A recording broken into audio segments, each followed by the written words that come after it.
Good afternoon. Thank you for joining us for our weekly briefing. We're joined with Dr. Michael Mendoza as well. I'm going to start off with a few brief remarks and then turn it over to Dr. Mendoza. As you can see from our daily reports, we are continuing to see record high new positivity cases every day. Yesterday, Monroe County reported 625 new cases. Also yesterday, the hospital systems had you heard from them on their capacity needs, and what you've heard is that our hospitals are starting to fill up, and that COVID is having a real impact on staff shortages and staffing needs that we need in our healthcare systems. The message around this could not be any more clear. Either we're part of the solution or we're not. We can either choose to wear our mask, maintain social distancing, and limit our gatherings to under 10 people or less, or not. And we all have a duty to work together to flatten this curve and to slow the spread of the disease across the community.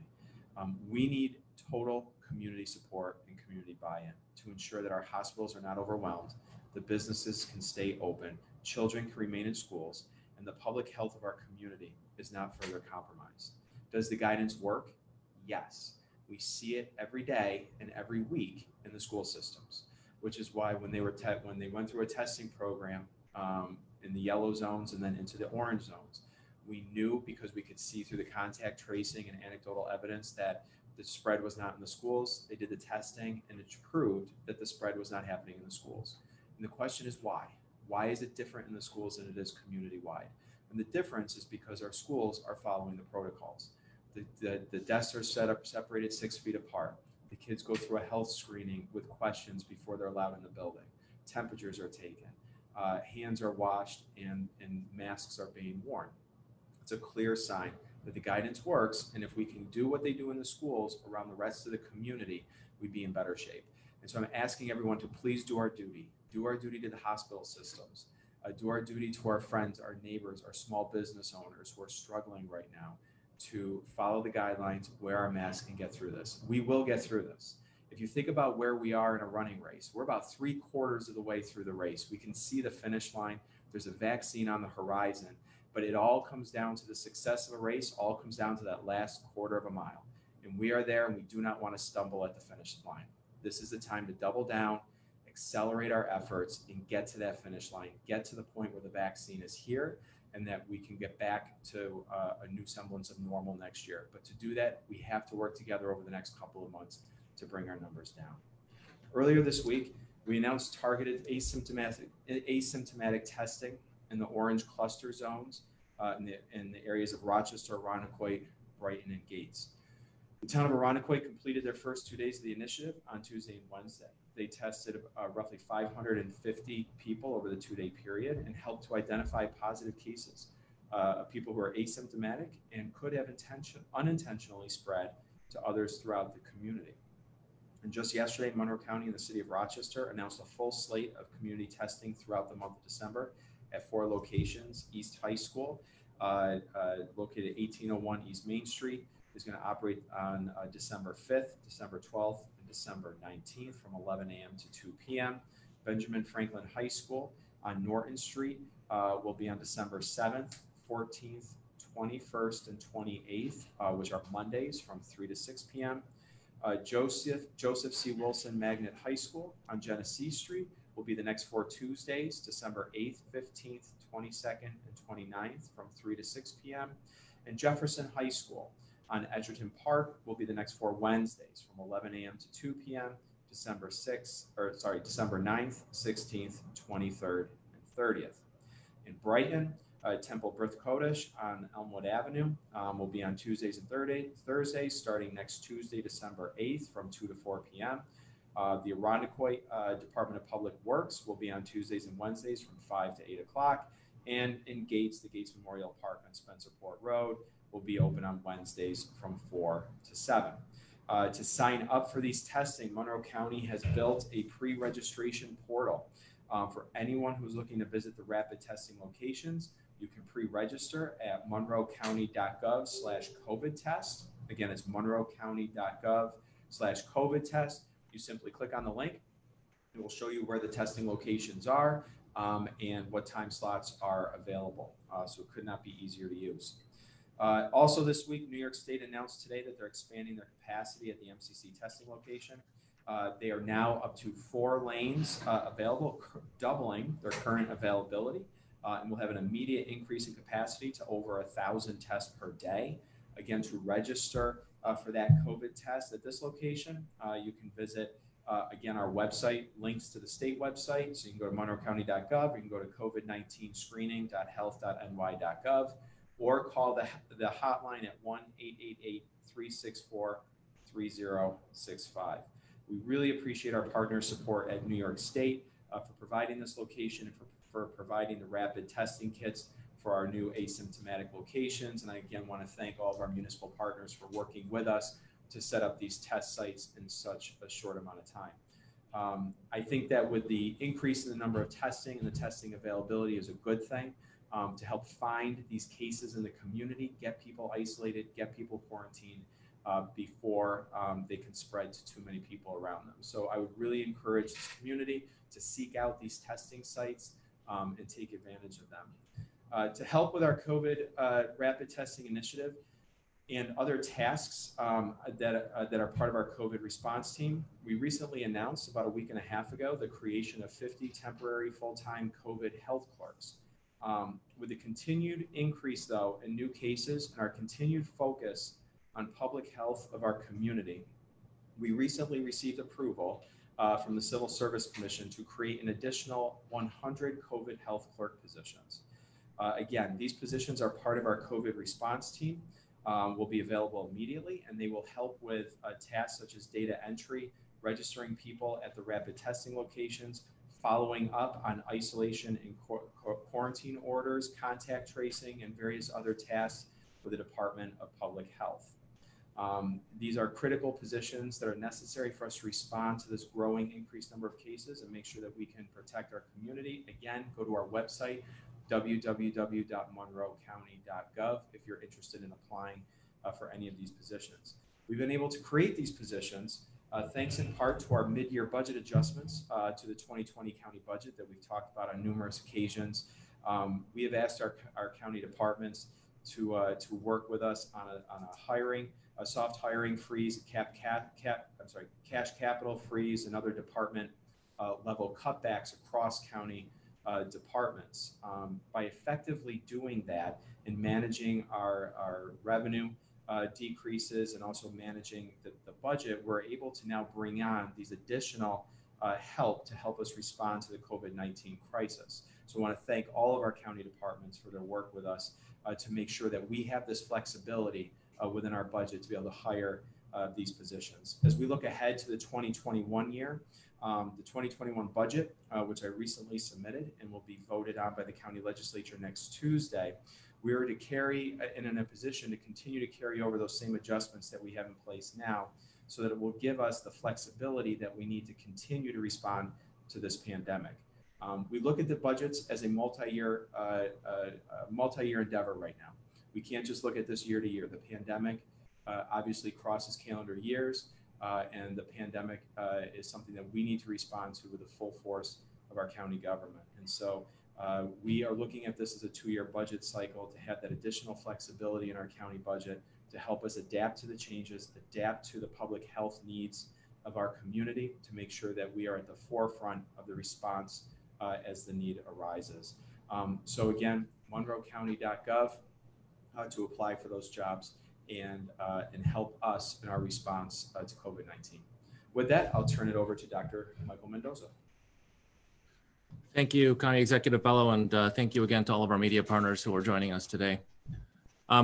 You heard a lot just now about all of the work that is happening across our community to combat the crisis of the COVID-19 pandemic here in Monroe County. You heard about the expansion in testing at MCC, asymptomatic screening locations hosted by our towns and villages. Many, many hours of volunteer often work is going in to establishing all of these opportunities for all of us to get the tests that we all would like to get. Our schools are working nonstop to keep our kids in school, to undertake all of the testing that is now being required of them in the orange zone and potentially later. All of our hospitals and all of the staff working in the hospitals are working very, very hard to keep our loved ones safe and healthy, to discharge them safely back to their home or to their nursing home, so that we can create capacity and maintain capacity for the surge that is going to be coming to our community later this month. Many social service agencies are working very hard to ensure that social services are being delivered to all of our residents who are in need, whether it's food or shelter or other services. Many, many opportunities across this community of examples of people working together, doing what they can to help one another. The one feature to all of that that's missing is the rest of us. And I ask all of you, what are we doing to help all of these agencies and people and governments and municipalities? What are we doing to help them out? At the end of the day, we need to work together.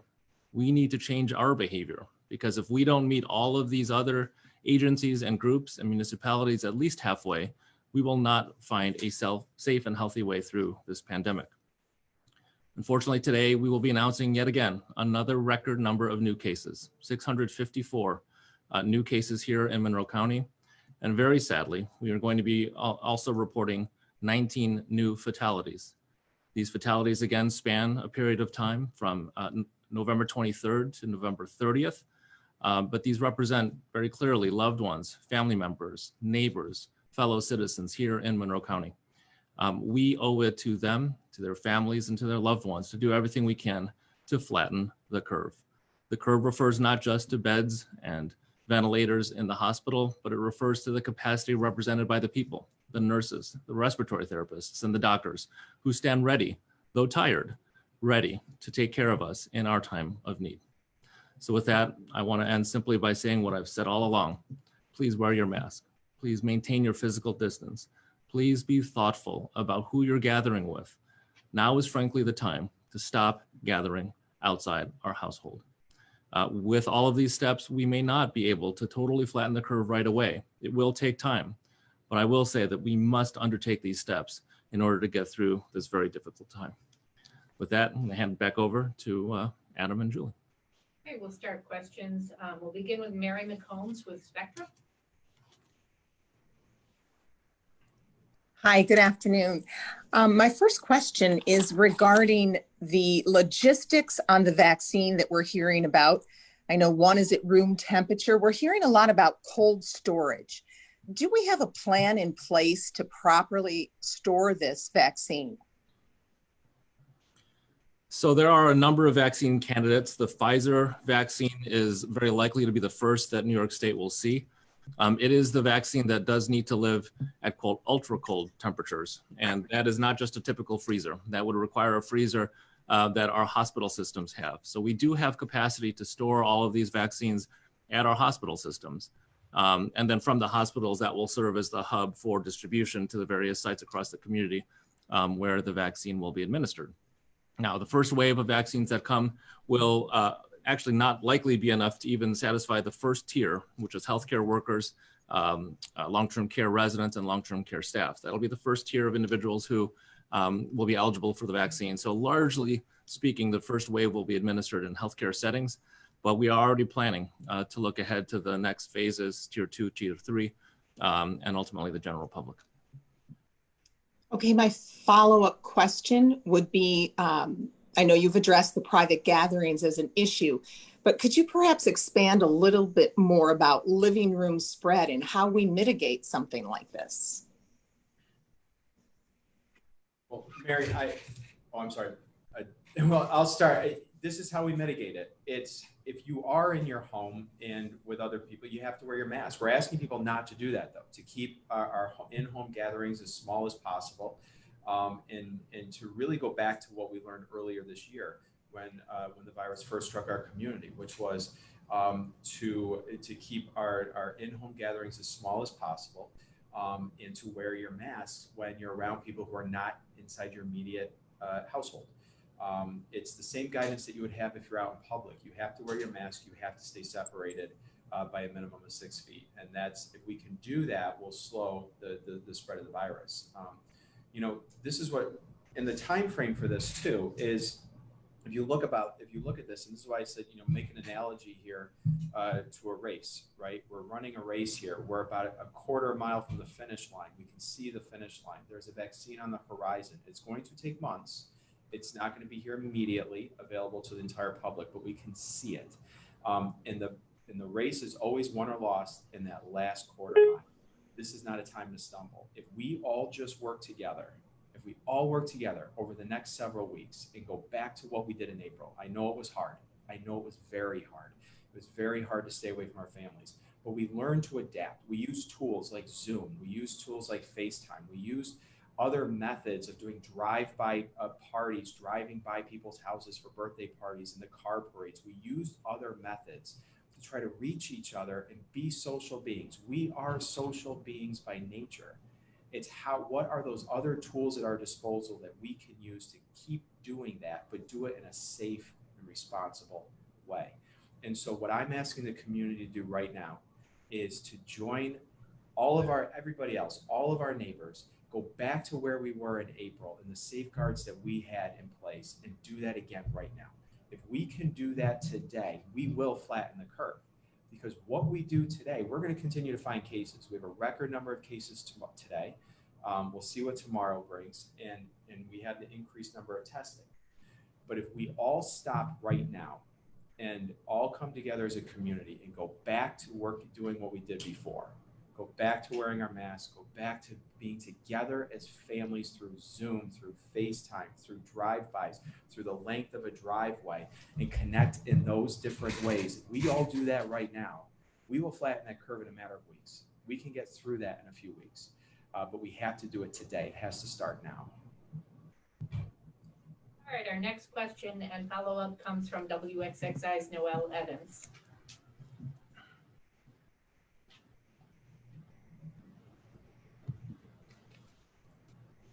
Noel? Sorry, you cut out right when you said the name, so I wasn't sure if I was up. So first question, when you talk about encouraging people to change their behavior, at the moment, it doesn't seem like that's working. And I'm wondering if there have been any conversations with experts or academics on how to go about that, especially with holiday traditions. Well, first I'd start by saying that people are changing their behavior. If people weren't changing their behavior, frankly, our numbers would be far worse than they are. But that being said, I think we need to change our behavior even more. And I think we can all share examples of how people will rationalize how getting together with this group or that group in a size of maybe 9 or 10 might be quote unquote safe. In one home, when you have that kind of a consideration, maybe that alone doesn't increase the risk.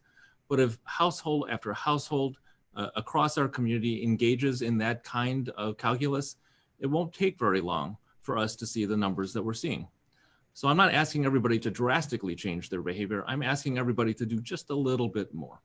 We've got to do just a little bit more, because collectively, if we all just do a little bit more, this community will achieve a whole lot together.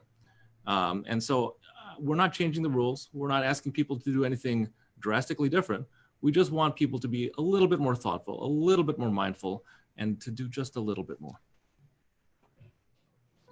Okay, and then follow up, and apologies for the fire truck in the background, but I understand that there is an outbreak at the county jail, and I'm wondering, given contact tracing, has it shown how it's spreading and where that spread began, or who the initial source was for that? Well, I can talk about, I have talked to the county sheriff about this and about the safeguards that they put in place right now in terms of quarantining inmates at the jail and working with the staff and the medical professionals to keep inmates there safe. That is obviously their top priority right now. As far as contact tracing, I'll have to have Dr. Mendoza be able to talk to that. Yeah, we can get the details on the contact tracing to you later on. But I would say that the jail has probably among the safest practices across the community.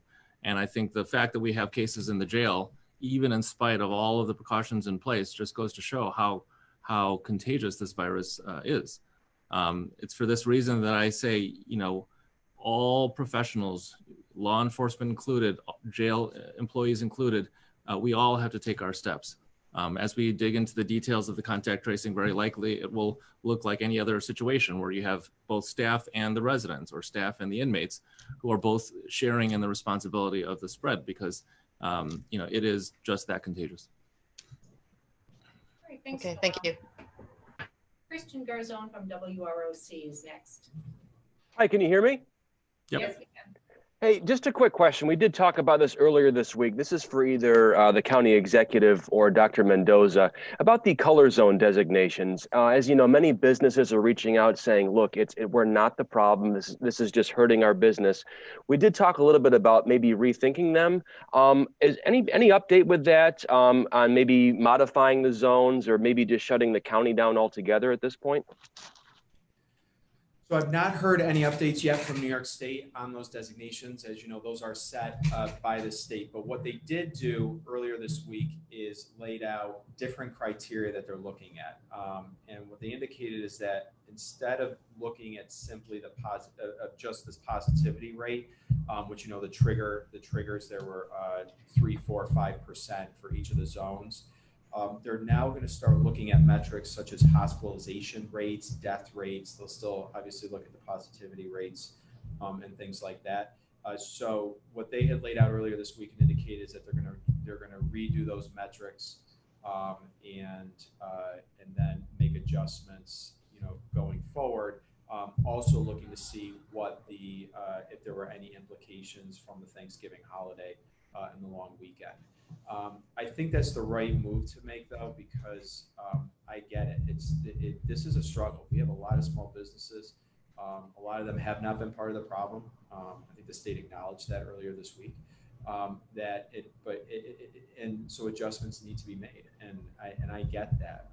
And so I hope that the zones are relooked at and adjusted. But having said that, we do clearly have a problem here.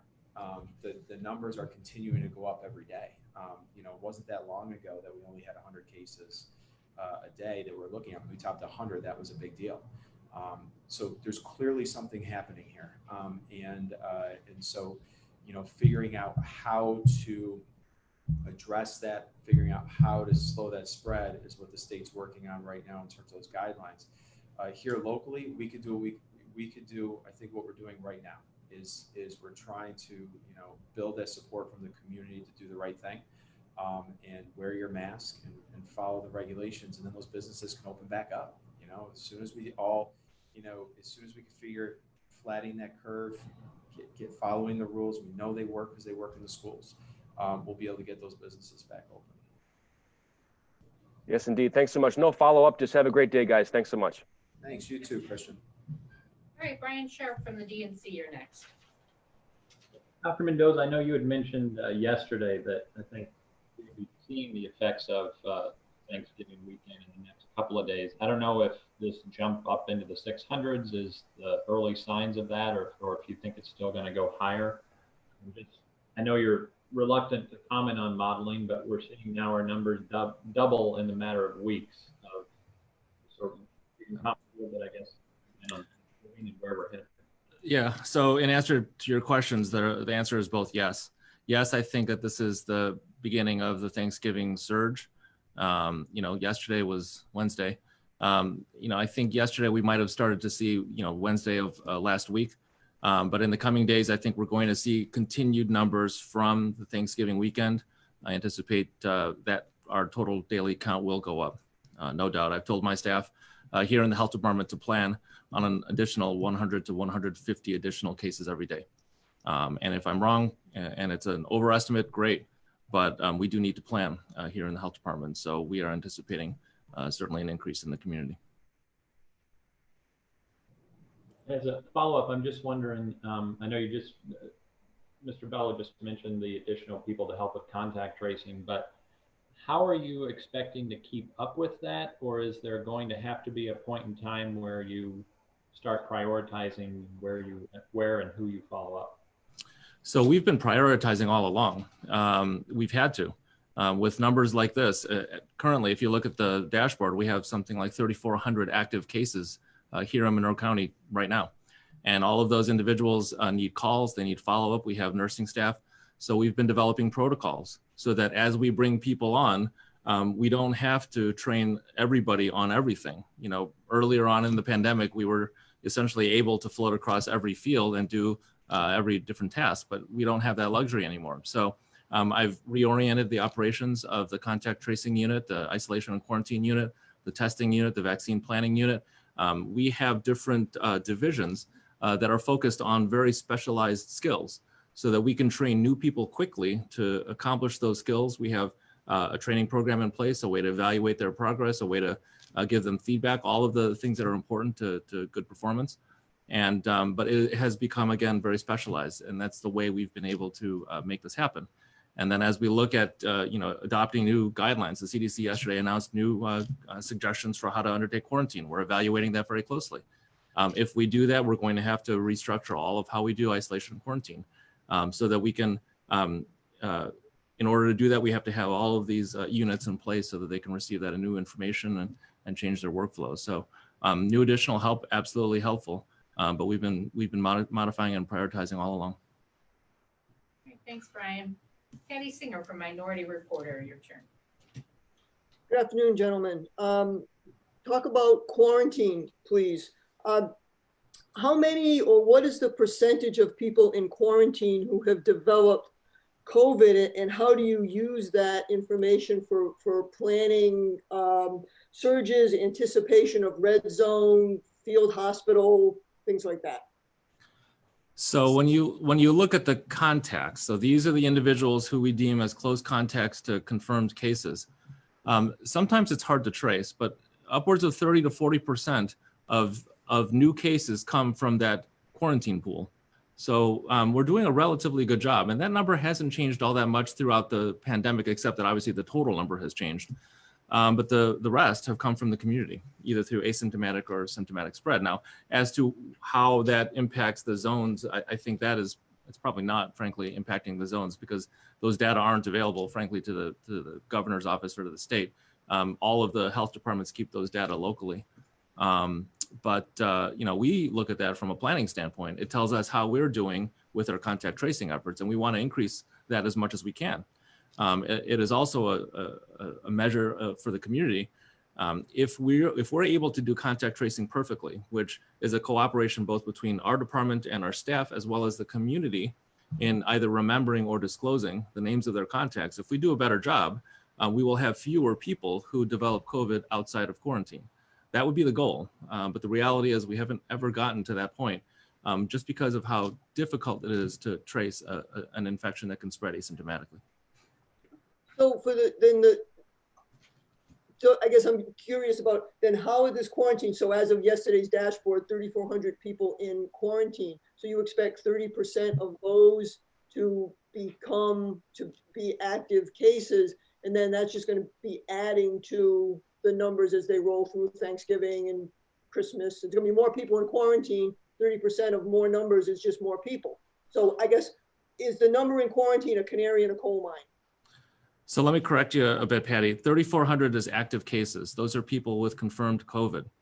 So their contacts are the quarantine number, and I don't have that number off the top of my head.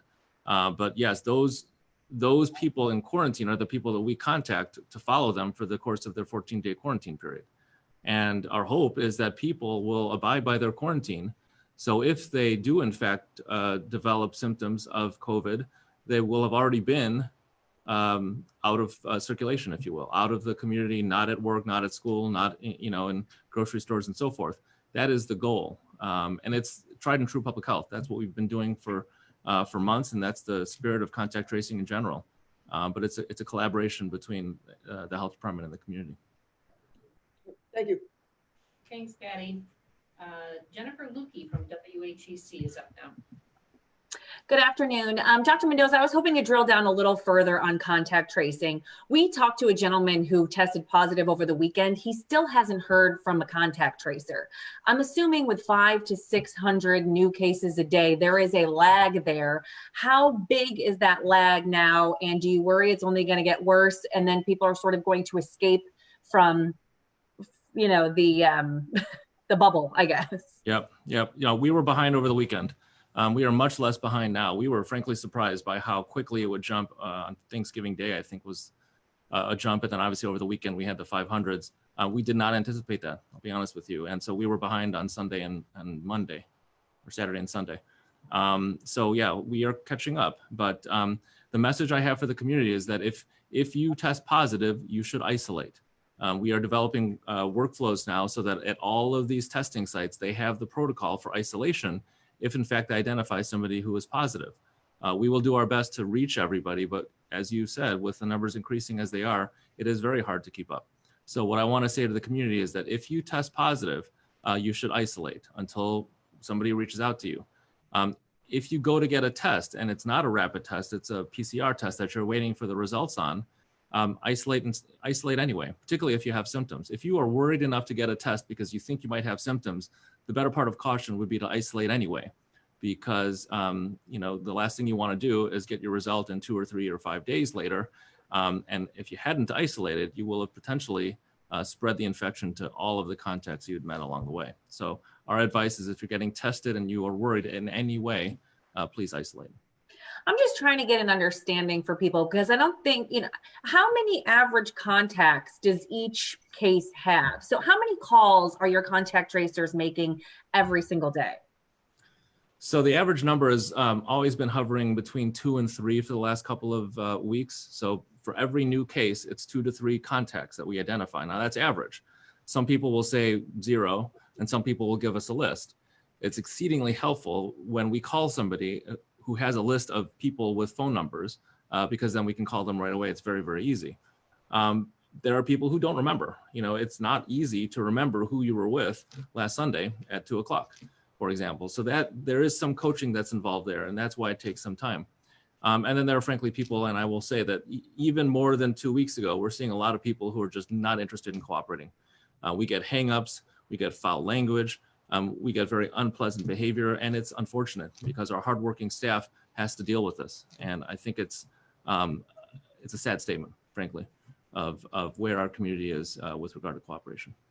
And County Executive Bello, one question for you, please.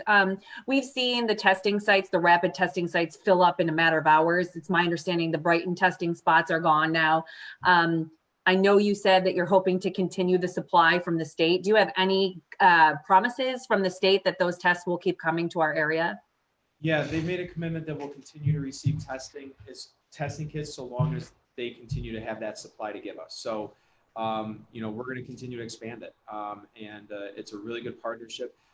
The amount that's available to us right now is unique. I mean, we're trying to respond to the community as quickly as possible, and I think the fact that they're filling up so quickly shows that the demand really is out there for these tests, which means I think we're pointing in the right direction here. This is a demand that the community has. It's good participation. We're finding cases, so we're steering our efforts that way. That's why, again, you know, I'll go into you know, why we're hiring these additional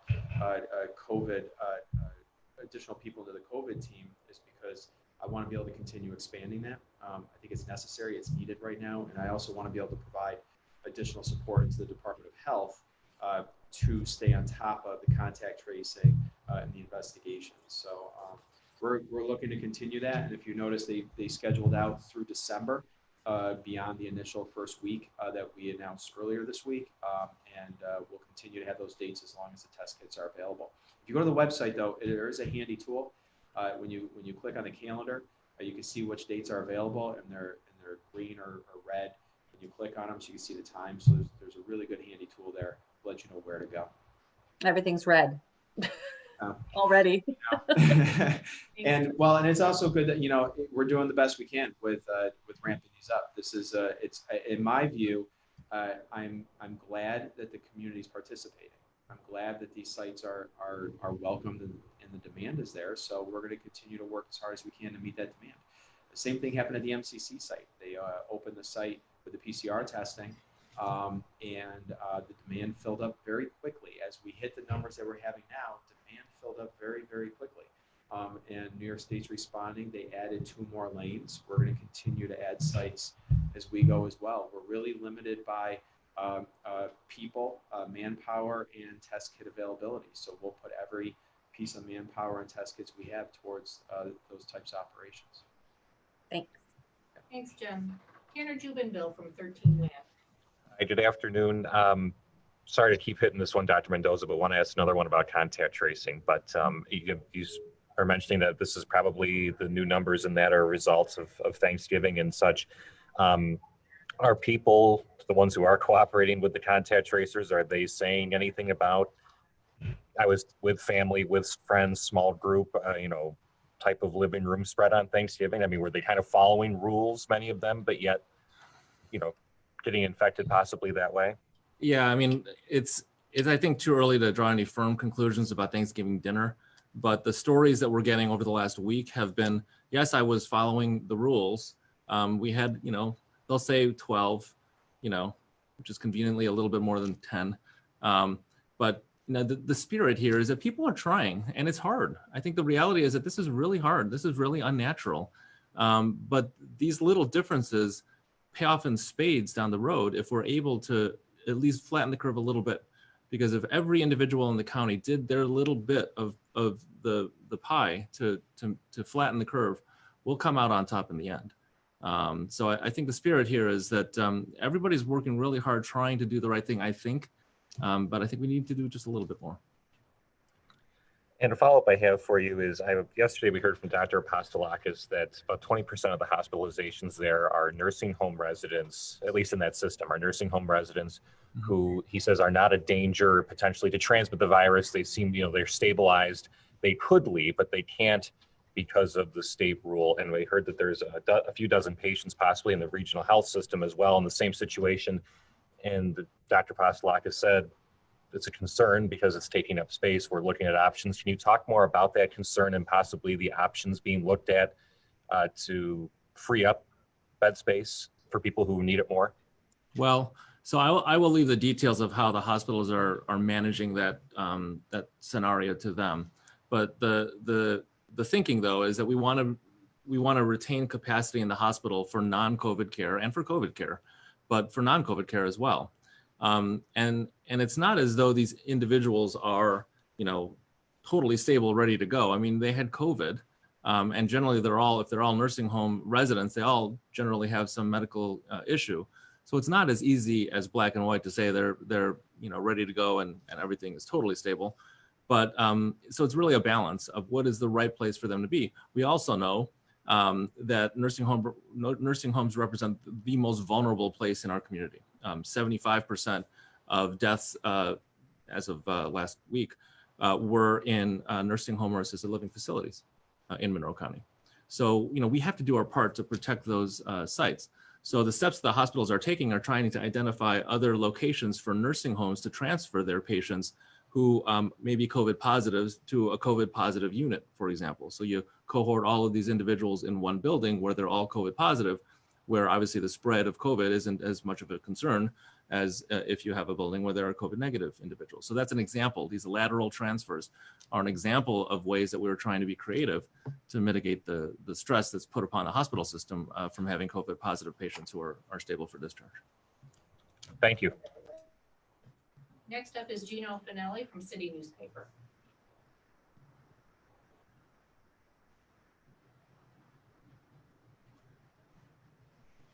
Gino Finelli from City Newspaper.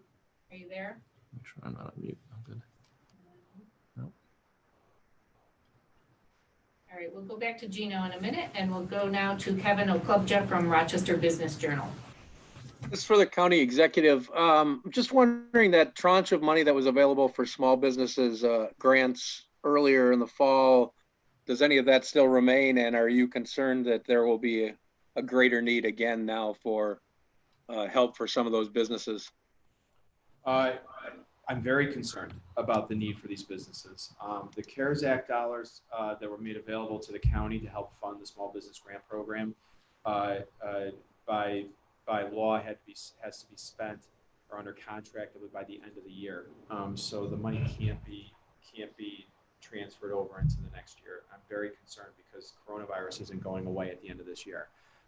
There's going to continue to be various types of shutdowns that are going to go on for the next several months. I think that's easy to predict, and we're going to see a tremendous burden placed particularly on our small businesses. There was some news this week about the federal government, a bipartisan deal reached on a COVID relief package. It's my hope that gets approved and that there is a deal in the coming weeks, particularly as we get into this new year, because the need is not going to go away here. Our small businesses are struggling to survive. And the longer this goes on without additional support from the federal government, the harder that pain is going to be. So we're working through those applications. I know that we've approved over 600 applications so far. We're still working through about half of the 2,000 applications needed some additional information and needed some help completing those applications. We're working through those as fast as we can, and we will get through those. I'm delighted that Congressman Morelli over the last couple of days has spoken about a COVID relief package and the need to help businesses, and he's been a great partner working particularly on the CARES Act dollars to help those businesses, and I'm hopeful that work bears fruit in Washington into the coming year. Great, thank you. Well,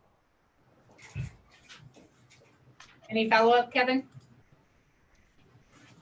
I'm good, thank you. Okay. I tried to get Gino in the chat with no success. Are you there, Gino? Finelli from City Newspaper? Okay, I think that's it then. Thanks, everybody. thank you, everyone. Thanks, everyone. Have a good day.